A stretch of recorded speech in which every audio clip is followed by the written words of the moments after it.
உங்களை எஜிபிளும் சார்பாக மீண்டும் சந்திப்பதில் மிக்க மகிழ்ச்சி. நல்ல நண்பன், நல்ல எதிர்காலம். மாணவ பருவம் மிக முக்கியமானது. இந்த பருவத்தில் நண்பர்கள் மிக முக்கியமானவர்கள். நல்ல நண்பர்கள் நம்மை நல்ல பழக்கங்களுக்கு வழி நடத்துவான். தவறான பாதையில் செல்லும் போது கண்டிப்பான். தவறான நேரங்களில் துணை நிற்பார்கள். வெற்றி கிடைக்கும் போது பொறாமைப்படாமல் மகிழ்வார்கள். தன்னம்பிக்கை ஊட்டுவார்கள். தோல்வி ஏற்படும் போது உடன் இருந்து அடுத்த கட்டத்திற்கு செல்ல உதவி புரிவார்கள். அவர்கள் தான் உண்மையான நண்பர்கள்.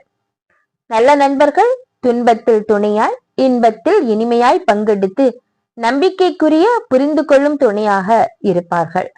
நல்ல நண்பர்கள் அமைவதெல்லாம் இறைவன் கொடுத்த வரம். நல்ல நண்பன் வாழ்க்கை என்னும் பாதையில் ஒரு படகோட்டி, வழிகாட்டி மற்றும் ஆறுதல். நல்லவர்களிடம் கொள்ளும் நட்பே நமக்கு பல வழிகளில் நன்மைகளை கொண்டு சேர்க்கிறது. தீயவர்களிடம் கொள்ளும் நட்பு நம்மை தீய வழியில் கொண்டு சென்று நமது வாழ்க்கையை புரட்டி போடுகிறது. தேவையில் இருக்கும் நண்பனே உண்மையான நண்பன் என்பது வழக்கு. வெறும் வாயால் சிரித்து பேசி மகிழ்வது மட்டும் உண்மையான நட்பு ஆகாது. முகம் மட்டும் மலர நட்பு கொள்வது நட்பு அல்ல. அன்பால் உள்ளமும் மலர நட்பு கொள்வதே உண்மையான நட்பு. நவில்தோறும் நூல் நயம் போலும் பயில்தோறும் நட்பு என்பது திருவள்ளுவர் வாக்கு. நல்ல நட்பு நூலை படிப்பது போல பழக பழக இனிமையும் நன்மையும் தரும். உடுக்கை இழந்தவன் கைப்போல் ஆங்கே இடுக்கண் களைவதாம் நட்பு. துன்பத்தில் உதவும் நண்பனே இனிமையானவன். அன்பின் வழி நிற்பவன்தான் உயிருள்ள மனிதன். அன்பில்லாத மனிதன் வெறும் எலும்பும் தோலும் போர்த்த உடம்புதான். நாம் அன்பு உடையவர்களாக இருந்தால் உண்மையான நட்பு நம்மை தேடி வந்துவிடும். பாரிக்கும் கபிலருக்கும் இடையே இருந்த நட்பும், அதியமானுக்கும் அவையாருக்கும் இடையே இருந்த நட்பும் சிறந்த நட்புக்கு இலக்கணங்கள். புலவர் கபிலர் பாரியை புகழ்ந்து பாடினார்.